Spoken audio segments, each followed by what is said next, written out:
There's gotta be some kind of truth in what I'm saying.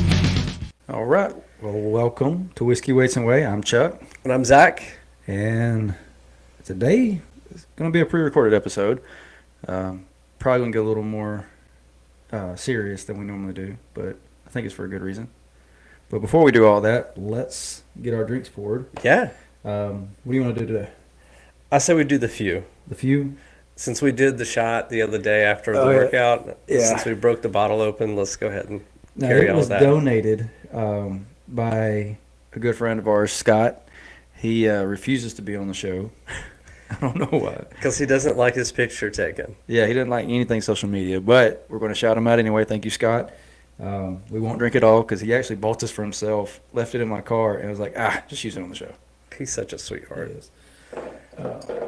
Yeah, Scott has actually been joining our little crew on Wednesday mornings to go for a Wednesday morning 5 a.m. ruck. Oh, nice. Yeah. Tell me a little bit more about that while we pour this. So we are, I go out to Shoal Creek pretty much almost every single morning, but we've kind of gotten a routine where every Wednesday we have a small group that'll show up at 5 a.m. And just go for a hike. I'm carrying about 30 pounds. I think Scott's carrying a rucksack. Scooter's coming out and hiking, kind of getting back into a rhythm of a workout routine. So Nice. just trying to recruit a few more. It's just fun. It's like 45 minutes. We get it in about 2.5 miles. Sometimes close to 3 if we really push it. How early? 5 a.m. That's where you lost me.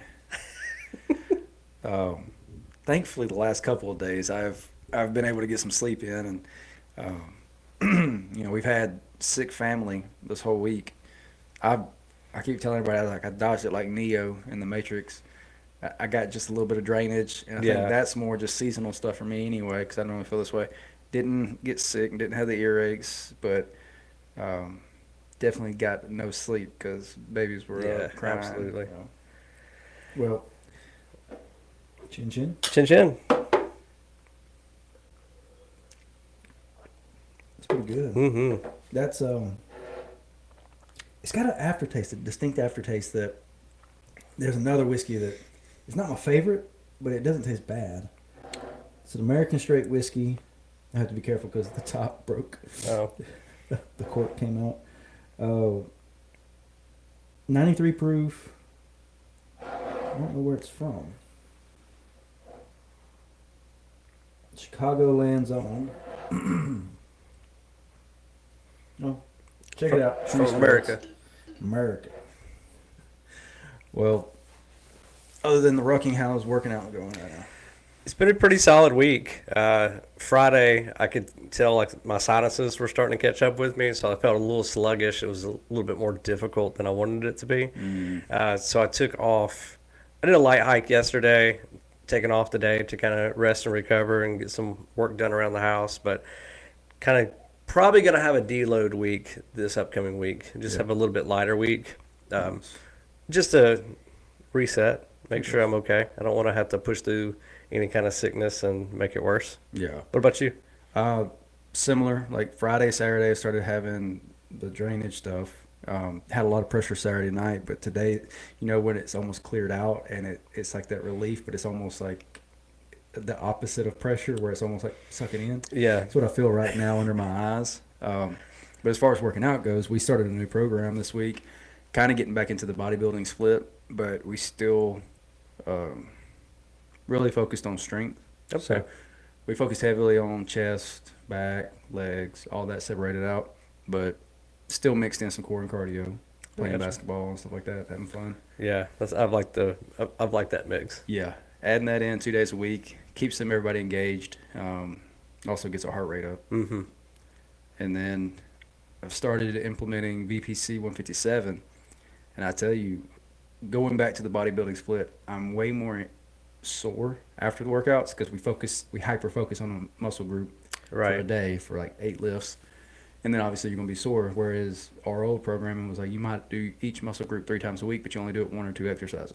Right. Well, the BPC, I've been doing site-specific injections based off of what hurts the most 3 days a week. Mm-hmm. Man, within like 24 hours, I feel so much better. So it's almost like I'm in my 20s again, recovery-wise. It's awesome, man. Yeah. Well, I guess we need to dive into today's topic. Yeah. It's kind of weighing on me a little bit this week. Had some personal stuff happen. Also had several friends and clients kind of open up to me about stuff that they're going through.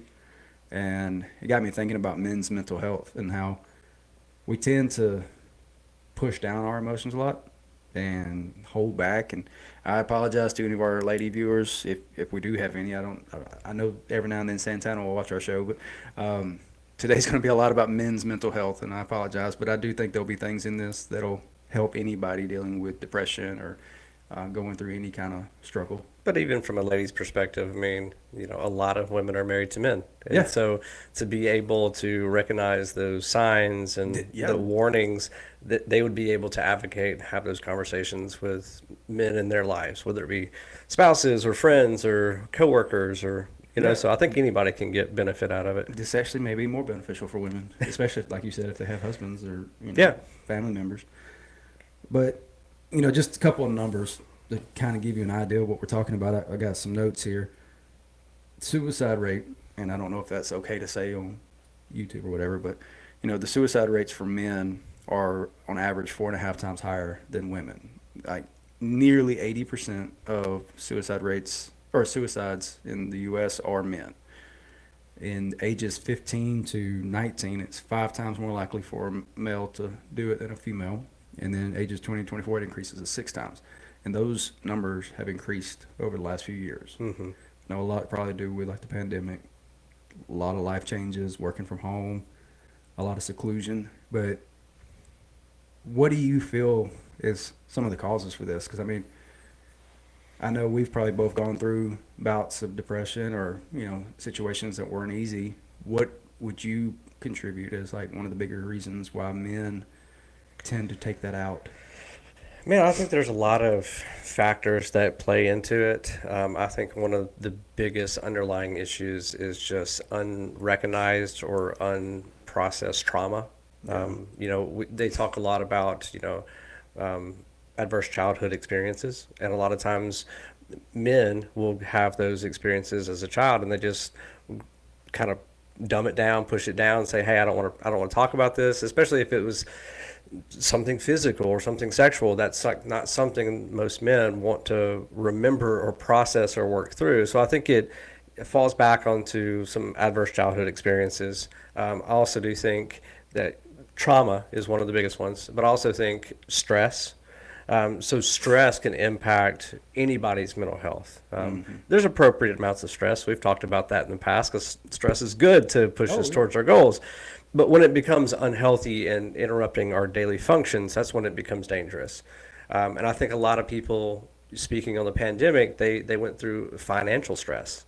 And I would venture to say, I don't have the numbers to back it, but I would venture to say that the financial piece, financial stress, financial hardships, probably has a lot more impact on a man's mental health than we want to give it credit. Oh, yeah, for sure. Just personally, we went through peaks and valleys. 'Cause, in 2019, Alex and I both full-time jobs, no kids, double income, no kids. We had just bought a house, 2 new cars. Everything was going good. Shutdown happened. She lost her job. I was able to maintain mine, and we made some changes. And she went on unemployment temporarily, and we were fine. We were comfortable through 2020. 21, we're like, all right, she's off unemployment now. Right. Let's open the gym. We hit that high. We went in, took out loans. 22 hit, back down. We're in debt. 23, we start to struggle out, and then we get another baby. So we hit the peaks and valleys, and that stress was intense, but I don't see that stress, to me personally, wasn't a depression factor. Right. But some people it could be. To me, that was the appropriate stress. I needed something to keep me motivated. Kind of push it.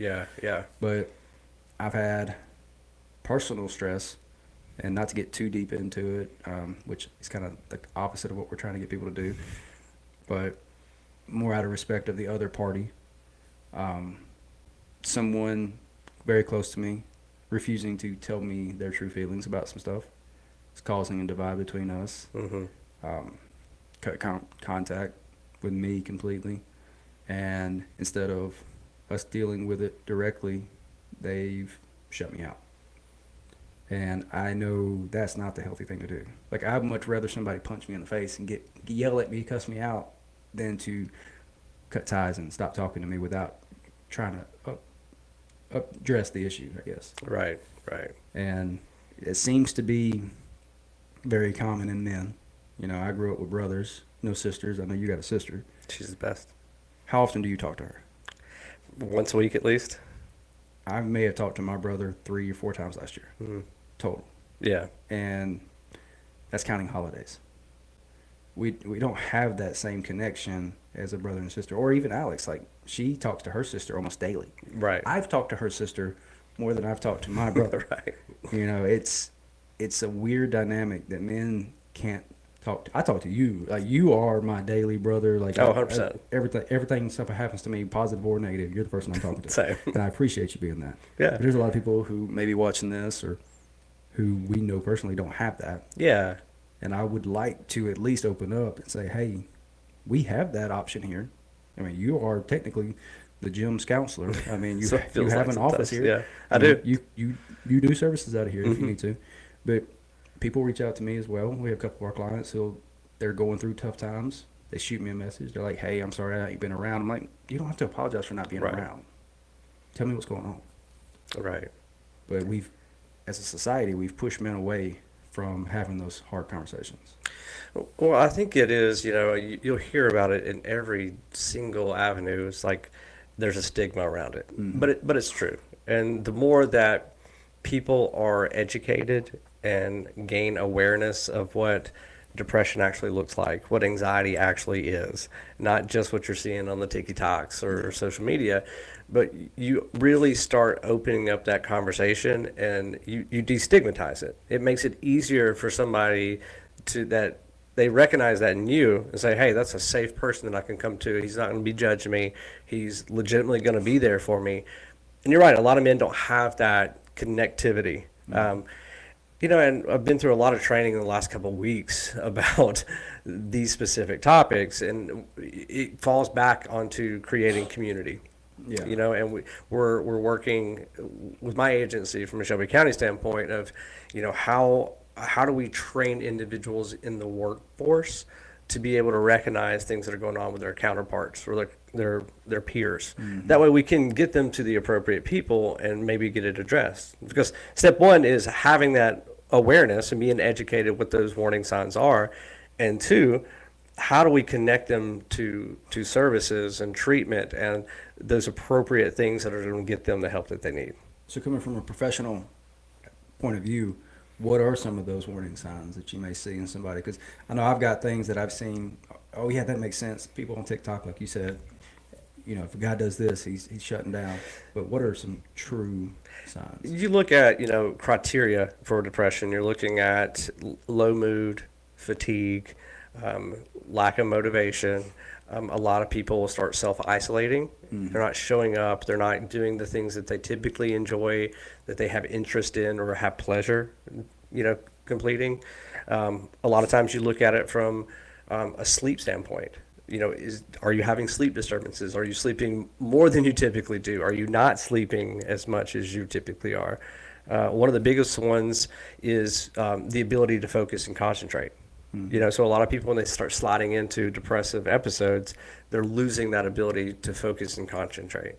And everybody's not going to fall into like a major depressive episode. Yeah. It's natural for us as humans to kind of go on that wavelength. If you're staying here, here's your midline bar, you're going to fluctuate up, down. That's natural. But when you start getting down low, and it's just completely bottoming out, you look at it from, is this disrupting some core element of your daily functioning?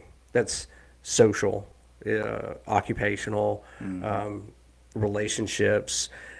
Is it disrupting it to the point where, hey, there's significant changes in your life? Yeah. I think I touched on a very low point recently, going through a couple of different things, personal and professional. And it made me try to reevaluate what I was doing. And unfortunately, it made me make some decisions that's not really conducive to a good relationship with some of these people, but I've had to pull out some live streams. So just being out there, father passed, wasn't super close to him, but it caused division between some family members. Then some stuff happened at work at a conference that kind of put it wasn't stuff that happened to me, but there were so many people around me dealing with the same thing.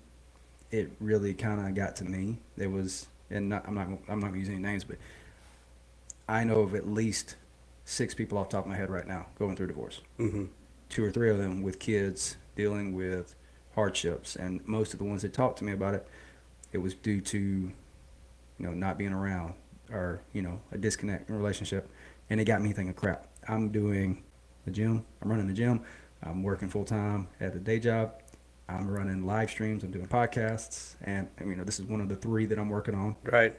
And I freaked out. I'm like, I'm going to lose my wife. She's going to leave me, take the kids, and I'm not going to have anything. Right. And it didn't help that I was a few drinks in. I got really upset. Yeah. But, it all happened within like 2 weeks of each other. And I got to thinking, I need to pull back from some of these things that aren't as important. Focusing on the big things, not so much all the little small things. Yeah, and that's, I work with clients all the time. Is one of the biggest things that I will have them do is, let's identify your core values right now. And values change over time, and different seasons in your life are going to have different values. And so I will say, hey, what are the 3 core values that mean the most to you at this moment? And once we identify that, we take their goals and say, are we aligning those with how our values line up? Because if you're not, like, what are you doing? And we talk about self-care jokingly all the time. You need to watch Netflix, you need to do this. But self-care is a real thing that you need to take care of yourself in order to accomplish some of these goals. And self-care is not just taking time to relax. It's making sure your nutrition's on point, your diet's good, your sleep is good, or your relationship's good. And so the fact that you recognize, I'm overcommitted, I'm starting to not, you're probably very much in line with your core value of building, your work, your career. But I know from personal experience, like, how much your family means to you. And so you being overcommitted in one bucket, is it taken away from that other bucket? And so the fact that you said, hey, I realize I'm filling up the bucket for career, the bucket of family is kind of teetering right now. How do I reduce that and fill that back up? Yeah. And so a lot of people don't have that awareness. A lot of people don't have that insight that you have. And so I applaud you for that. I praise you that you recognize that, made some tough decisions, and now you're back on track. Well, and it's not because I'm,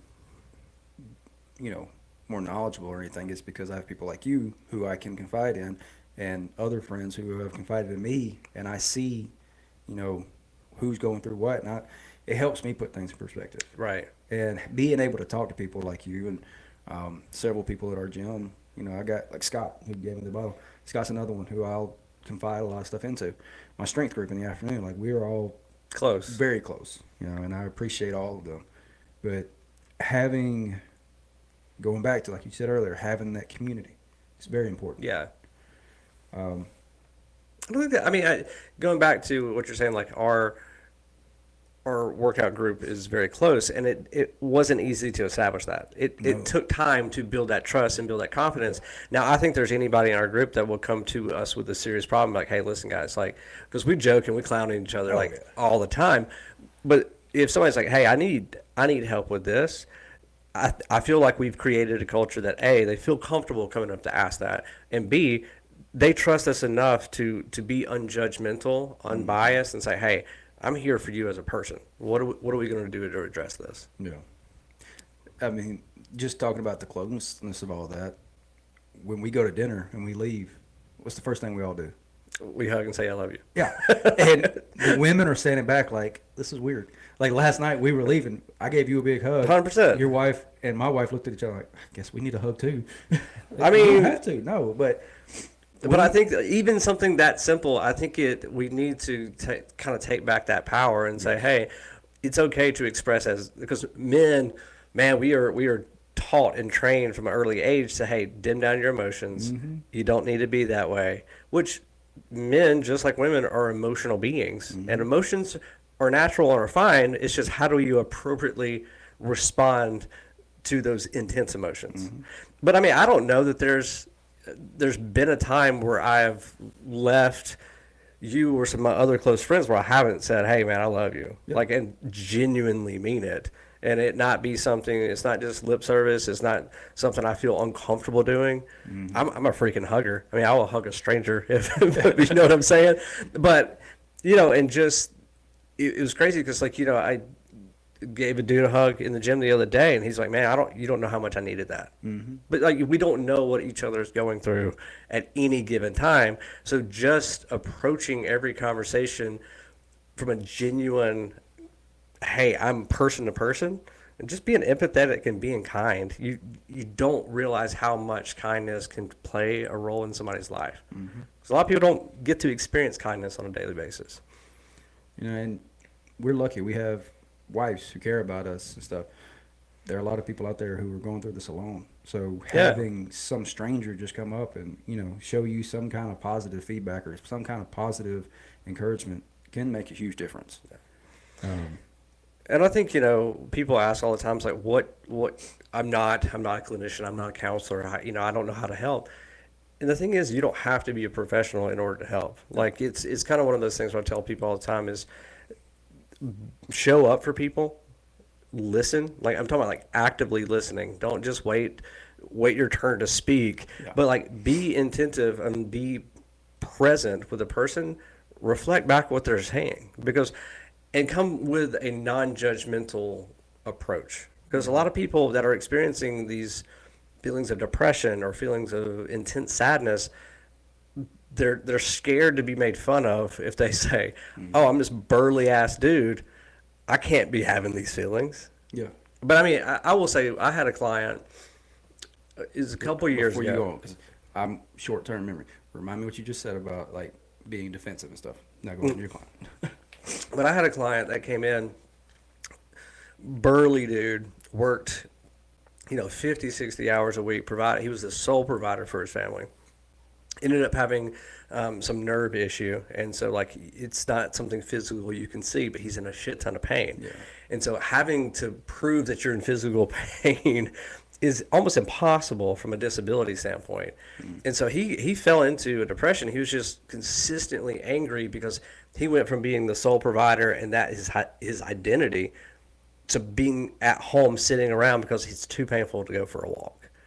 And so his wife had to pick up 2 or 3 jobs just to make ends meet. So he felt like a failure, even though it's no fault of his own. And so we had to work really, really, really hard in session to process that, really get him to explore his identity. I mean, he's not just someone that provides for your family. You are a father, you are a husband, you are a friend. And, for a year and a half, I didn't see this dude smile. Like, he was angry perpetually. Like, he would be yelling in session just because he gets so heated. And we talked a lot about anger, and we talked a lot about how do you cope with it, how you manage it. And it was, he came in one day, and I went and got him out of the lobby, and I swear I saw a smirk on his face, and I was like, I'm not going to say anything until we get back. And I sit down, and I saw it again. I was like, dude, we've been meeting every 2 weeks for a year and a half. I was like, I don't know that I've ever seen you smirk. He's like, I don't want to fucking admit it, but you're right. I'm just angry.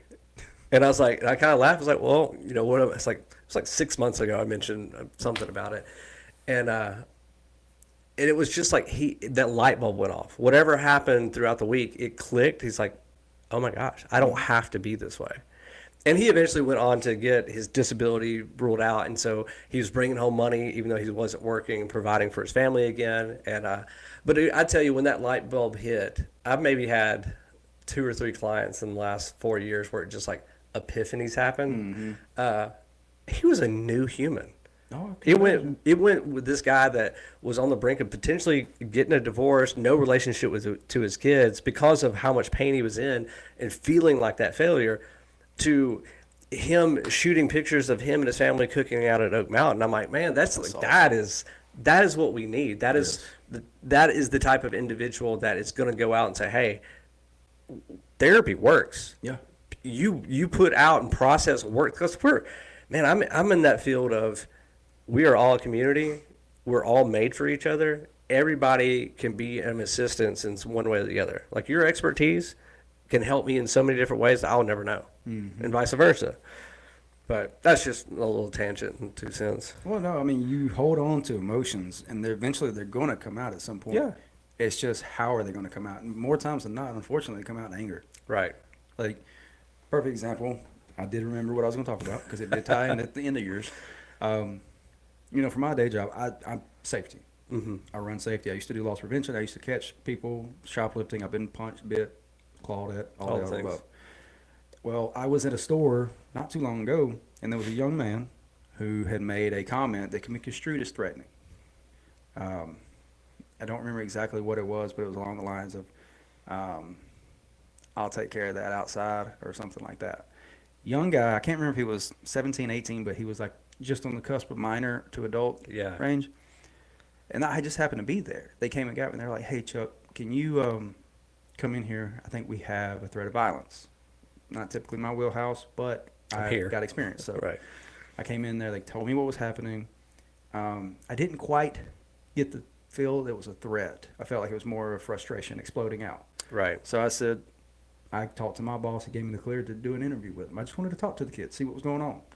We get back in the office. Immediately, he was like, leaning forward, hands in his pocket. Defensive. Super defensive positioning. I sat down and laid back like this right here. I'm like, hey, man, what's your name? And he just started talking to him. He was still defensive. He'd answer questions, one-word sentences. And I knew, like, he was going through something because I eventually got him to talk about he was getting in trouble at work for something. He smarted off to the manager who was getting on to him. The manager was getting on to him for being late. And I said, why are you being late? Well, I told them I'm coming from another job. I'm like, you're 17. You're coming from another job to this job. You're working your tail off. Right. And so I was like, I've been there. And I gave him my story. Like, I started working when I was 17, take care of my family. And he leaned back, still defensive, but relaxed. I was like, okay, I'm in. Then he kept on, and he got madder and madder. He leaned back forward. And he made some more comments about where I'm from, this is what would happen. I was like, okay, hang on, what right there? I said, where you're from, what would happen? He goes, where I'm from, that'd be dealt with. I said, you don't see how that sounds threatening, right? I can kind of see that. I said, okay. I come from a position where my job is to make sure everybody's safe. I said, so put yourself in my shoes. And he leaned back and he's like, man, you're right. We talked for like 45 minutes. I didn't know this, but his mom was in the parking lot trying to get him to come to the car. He kept looking at his phone over and over. I thought he was just recording the conversation. Right. He kept putting it back in his pocket. He'd look at it, put it back in his pocket. And I'd even wait for him to do what he was doing and put it back, and then I continued the conversation. By the end of it, I said, man, I'm going to give you the choice. Do you want to go home or do you want to go back to work? I said, you can go home and cool down, and we can talk about it later. I said, you can go back to work. I think I want to go home. I said, I think that's a good idea. Let me walk you outside. I said, I'm not escorting you. I'm walking with you. And I talked to him all the way to the door. I didn't know this until the next day. He got in his car with his mom. His mom was on the phone with a lawyer. They were getting ready to sue the company Right. and go through a bunch of stuff. I don't know if I'm going to get in trouble talking about this. I'm not using names, so I'm hoping I'm okay. But when he got in the car, his mom was going off on the lawyer and somebody from our company. He's like, no, mom, that guy in there, because they thought I was detaining him. Yeah. No, that guy was in there trying to help me. And, like, that made my night, like, finding out that he saw me as someone there to help him. And I could see it in his whole demeanor. He went from so mad, so pissed off at the world, to just, this guy wants to talk to me. And we cut up about basketball and football on the way out. But there's so many people who are young. Like, that demographic, he would have been in that 5 times more likely to commit suicide range. Right. And I'm not saying that I changed his life or anything, but I made that situation calm down just by listening to him and connecting with him. And there's so many guys out there that don't have somebody to do that for them. Right. Like, if I wouldn't have been there, that manager probably would have forced him to go home, suspended him, and he might have lost his job, and then he's back, like, dealing, trying to find another place to work. Right. So what do you think the main reason you were able to de-escalate that? I think because I could connect with him. I've been there. I mean, when my parents separated, I was 14. My first job was Target, and I remember driving my mom to work sleeping in the car, then driving myself to work, working for a few hours, and going back and picking her up, coming home. And I know back then, like if a manager popped off to me for being a couple minutes late because I was leaving one job to go to the next, I probably would have said something similar. Right. I'd been in his shoes. Well, yeah, and I think, and to just point out what you did really well is like, I think from a de-escalation standpoint and from a management standpoint and a leadership standpoint, you weren't invalidating what he was going through. So a lot of times you recognize, hey, this person's angry. Yeah. Validating that, letting them be angry, talking them through, say, walk me through what made you angry. And then just the fact that you were approaching it with curiosity. You weren't being judgmental. You were saying, hey, what is going on? You didn't say, hey, if you're late again, you're going to be fired. You said, what are some of the reasons you're late, man? And so now you're approaching it from a humanistic standpoint and saying, hey, I'm not here to judge you. I want to figure out how we can help you. We want you as an employee. What's going on so we can better freaking problem solve. So, I just want to highlight that. You were there for that individual. You approached it with curiosity. And that was a different outcome than it would be if you were your typical, what we think of management of like, got to follow the rules. And there's time and places where you need to follow the rules verbatim, but there's also time to be a little bit more compassionate and say, hey, let me investigate what's going on instead of jumping to conclusions. Oh yeah, 100%. Now we got a little off, but it all comes back to dealing with emotions. Like if you bottle it up, if you don't have someone to release it to, and I'm talking to the camera now, like if you don't have somebody to talk to, somebody to let that out on, it's going to come out at some point. It's just when and where, and is it going to be in the right time or the wrong time? And I don't mind admitting this, I had a mental breakdown. I was on a 8-hour round trip drive. I had to go to work for 1 hour in Knoxville, 4 hour there, do an hour walk, and a 4 hour drive back. By about hour 6 and a half, I broke down. I don't know if it was a song I was listening to or something, but it just a lot of emotion came out. A lot of stuff happened. Like I said, it's been a rough couple of months. And if somebody looked over on the highway, they saw me blubbering like a baby. I was like, screw it. I needed to let it out. Yeah. But, I was okay. I was happy that happened then. And instead of in an intense motion with my 4-year-old acting out, and I blow up then, Yeah. So if you need somebody to talk to, put a comment in the comment section, because, you offer services. And above and beyond services, like there, and not to discredit counseling or therapy or medications or anything, but I did see a study that showed that physical fitness was one of the number one ways to combat depression and mental illness. And I'm not discounting what you do. I am discounting a little bit of the pharmaceutical part of it. Like, I can't stand just giving somebody medication. Well, you look at the whole wheel of wellness, Yeah. When it boils down to it, and you being physically fit plays into how you react from an emotional standpoint. Well, you release endorphins when you Yeah, work out. like when you work out, you've got dopamine, you're maybe outside, serotonin, you have relationships, that's the oxytocin. Yeah. So like you're releasing these good chemicals and hormones that are reducing stress in the first place. And I think that's why so many people that it's a dangerous line, because so many people will go all in with athletics and say, hey, this is my only coping skill. Yeah. And so that's why it's important to say, hey, I have a community that I can talk to when I don't have the ability to go work out. Or I have a way to process emotions when I don't have the ability to go out and pound out 5 miles when I need it. So I think it all ties in together. You can't have just like discrepancies and shortcomings in each of these areas. It needs to be that full wheel of wellness to make it roll smoothly. Yeah.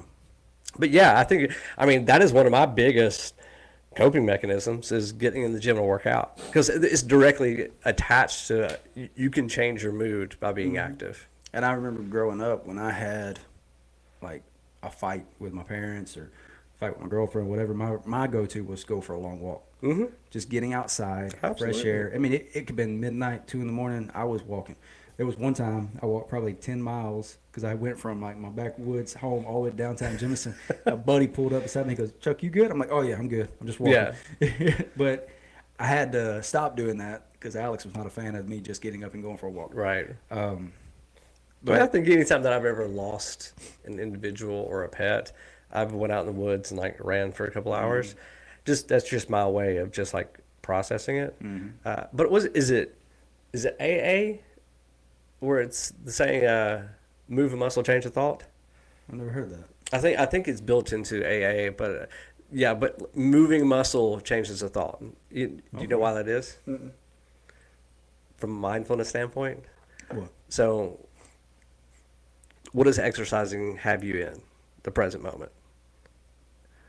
So you are in the present moment when you're exercising. Yeah. You're typically, all five senses are typically engaged. And so the more that you can be in the present moment, it's taking you away from that future focus anxiety, or it's taking you away from that past focus depression. So that's why they say move a muscle, change a thought. So if you're feeling a certain type of way, get out, engage your senses. And that's why exercise is such an effective coping mechanism, because thought of you're it that typically engaging every single one of your senses. I like that. I've never thought of it that way. I mean, that's why I do these mindfulness walks, because it's taking you out of whatever headspace you're in, and you're focused on being in nature. You're focused on what you're hearing, what you're seeing. But yeah, so that's a direct correlation. I like that. I was trying to look up some good quotes for this. There was one that I saw. It was like, dang, I'm blanking on what it was, but it was like a warrior wouldn't go into battle without sharpening his sword. Why would you go into life without, taking care of your mental state? Yeah. So I mean, it's your weapon against everything is your mental state. 100%. And if you're not taking care of it, you're not taking care of yourself. So I guess, what's your 3 recommendations for anybody battling something that's weighing on them? Like, go work out. Yeah, I would say, identify that person that you trust. Have that conversation. Have the confidence to say, hey, I identify Chuck as somebody that I know I can come speak to, because you have to vocalize it. Because you may not be able to be the person to help that person, but you can get somebody connected. I would say express what you're feeling. Definitely focus on self-care. Like, that's diet, exercise, relationships. Make sure you're hitting those on a daily basis, having healthy habits around those. And just be open to being vulnerable, I think, is one of the bigger ones for me. I will say this to any of our female viewers who may be still watching. The biggest thing you could do, from my perspective, for your man is, if you appreciate what he's doing for you, just tell him that you're thank you for whatever he's doing. A lot of times we tend to put ourselves in position of the provider, the protector, and our goal is to do everything, and we don't expect thanks. So when we get it, it's that much more meaningful. We don't care about gifts, or at least I don't care about gifts. I don't care about, a present on Valentine's Day. I'd prefer you just say, hey, you're doing a good job as a dad, or you're doing a good job as a husband. I appreciate you. And that means more to me than anything you could buy. So Yeah, absolutely. just letting them know that you care about it. Because a lot of times we're not going to say we need to hear that, even though we may need to. But support that person. That's all I can think of. Yeah, no, I think that's a great one. And that, I kind of wrote an Instagram post from Tier 1 perspective today. I was talking about, Marcus Aurelius talking about seeking help, and there's no shame in seeking help. They talk about, it's like a warrior that's trying to climb a wall to go into battle. If they're wounded, if you're wounded and trying to climb this wall, would you feel bad about asking for help from your fellow soldier? Absolutely not. Because I'm not going to look at you like, oh, you got shot in the leg. Good luck. Yeah. No, it's like, hey, I'm here for you. I want you to succeed. I want you to be safe. So that I always fall back on that often. And be like, there's no shame in helping. We're here for each other. Yeah. Well, a lot of times guys are embarrassed to ask for help. I know. Like, even if they are the one shot and they're like, no, I got it. Go on. No. Right. No, ask for help when you need help. Right. Like, it's not embarrassing to admit that you're not where you need to be. You may need someone to help you, whether it's just a listening ear, Yeah, or someone absolutely. to actually provide you support physically, emotionally, or financially. I mean, I hate to say it, I've had to borrow money before. It sucks. You don't want to ask for money, but sometimes you have to. Right. may not be able to lift something and move something on your own. You need help with it. Right. A lot of times that's emotional stuff. You can't Mm-hmm. lift that emotion off your chest. Get somebody else to help you with it. A lot of it's driven by ego. Yeah. That's the thing. We just got to gut check our ego every now and then. Mhm. Well, there ain't much else we can talk about on that I can think of right now. We're only about halfway in, or 40 minutes in. You want to cut a short episode, or you want to talk about a conspiracy theory, or If you have a good conspiracy theory, we can chat about that. But let's see if I can think of one off the top of my head. Well, we kind of hit on this conspiracy theory in the past, but do you think pharmaceuticals like depression, AIDS, or any antidepressant stuff truly helps, or is it just a patch that keeps you taking it long term? Like, I don't feel, and I guess the overarching conspiracy is the pharmaceutical company's not in the market to cure things. They're in the market to treat things and continue treating until you die. So, and I know this isn't the exact same thing, but perfect example, our dog, you're supposed to get shots, you're supposed to get deworming, you're supposed to do all these things. And I feel bad admitting this, my sister-in-law, if she watches this, she's going, I don't think our dog's been to the vet in the last 6 years. yeah, She's 13 years old, and she acts like a puppy. Like, I mean- sometimes if there's nothing wrong, why treat nothing wrong? But I know there's things that are good. I'm not saying don't take medicine. Obviously, everybody in my family was sick. We had to get medicine. I have mixed feelings on it. I have firsthand seen things like mood stabilizers and antipsychotics work really well to bring people out of acute psychosis and mania. I think those are a resource and a tool, especially like some of the first generation ones.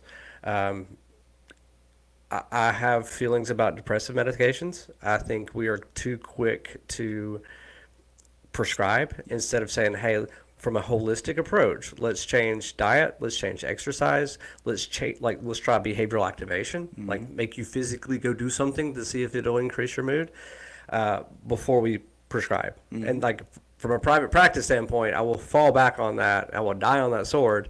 I'll refer you if you want me to, but I want to exhaust all these other possibilities. 100%. I did remember reading something about, I can't remember if it was Prozac or Zoloft or one of the predominant first antidepressants that came out. You know, at the time of FDA, you only needed 1 or 2 trials to get it pushed through.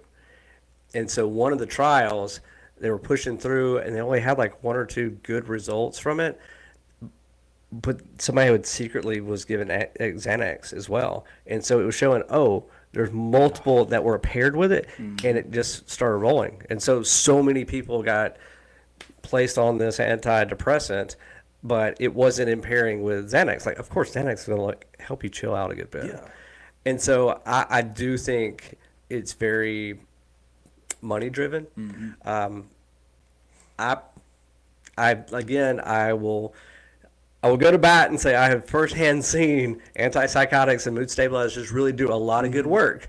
Now, there are treatments that do help, Oh, absolutely. but I feel like, unfortunately, you said we're too quick to put them on stuff, and it's because not necessarily the therapist or the doctor thinks that, okay, they're going to get hooked on this and they're going to make money, because the doctor's not going to get anything after that, obviously. Right.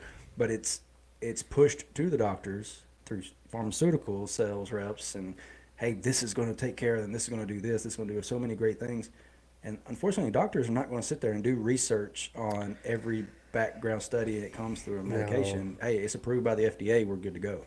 It does this. And we live in that world of instant gratification, so we don't like to feel uncomfortable. We don't like to feel sad. We don't like to feel unstable. So, like, what can I take right now that's going to have an impact? So, and that's why you see these people that are like hopping on steroids and all this kind of stuff, because they want that instant increase instead of saying, hey, let me put 2 to 3 years in the gym and get to that natural build. So many people are like, oh, I can just shortcut it. Well, And even with that stuff, though, like, there's a lot of things peptides wise, and not necessarily steroids, but steroid adjacent yeah, supplements that have so little negative side effects that they're untraceable. I mean, drinking whiskey way more degenerative to your body than all of this stuff. Right. But that's illegal because it does, and I will die on this hill. It's illegal in the U.S. and not a lot of other countries because it does so many positive things. It takes away from the pharmaceutical sales. Like I talked about it earlier, BPC 157. It's body protection compound is what the BPC stands for, and they literally call it the Wolverine peptide because it has such amazing healing factors. And the side effects is. Oh, I wish, dude. I wish. But I looked up it's designed primarily for injury recovery. So you do it injury adjacent. So like if you hurt your shoulder, you would do it like lower in the arm or like a couple inches away, and it helps recover quicker. Now, I looked up what are positive side effects to this outside of injury repair. And it was like gut health, this, that, brain fog, like it helps with mental, like cognitive clarity, all that other stuff. And I'm seeing it. Yeah. But you're not supposed to take that in a lot of countries. Right. It's perfectly legal in a lot of countries, but you're not supposed to. They can't prescribe it as a medication because it's not legal, which is insane. But yet we can prescribe, highly addictive painkillers to take care of your pain, but instead of giving you something that might fix the pain. Right. And that's where I seriously think like pharmaceutical sales in general are just a way to keep us paying more money. Oh, absolutely. And you can go down the hole however far you want to go as far as like it's a controlling factor. Mm-hmm. But I try my best to steer away from any kind of medication if I can handle it. Mm-hmm. I don't have anything I take daily. I should probably take some vitamins or something. See, I do take like vitamin D daily. I take creatine daily. Yeah. I mean, that's about it. But you don't take a painkiller or a sinus decongestant. Thankfully, painkillers will make me feel nauseous. Mm-hmm. And that's what I know, like, having surgery, I know when it's time to stop taking painkillers because it's starting to make me nauseous. So, like, when I'm taking painkillers, when it's like, it's doing what it's supposed to do, but, I'm taking them and I'm like, I'm feeling a little bit nauseous. I'm like, I could probably wean myself off of these now. Like, I'm recovered enough where I don't need it. Yeah. Because I hate that feeling. Yeah, Alex is the same way. She gets super nauseous anytime she takes medication, which sucks because she's sick right now. So giving her medicine right now is rough. But I guess there's not much else to say, but take care of yourself and reach out. Yeah, reach out. Be outspoken if you do need to talk. You need something. Yeah. Plug your services. Oh yeah. I've got my own private practice, Tier 1 Counseling Solutions. You can find me online. If you're in Alabama, I do take Blue Cross Blue Shield. I can do virtual. Outside of Alabama, they can still... Outside of Alabama, we can look at private pay stuff, and maybe not from a counseling perspective, but maybe from a mental performance and coaching perspective, we can go that route. Awesome. And then if you're looking to just get fitness, Ellison Fitness, we do host his business out of here, so you can get the 2-for-1 deal, if you become a premium member. But find somebody that you can talk to. Just create a community, and then take care of yourself. Other than that, nobody cares. Train harder.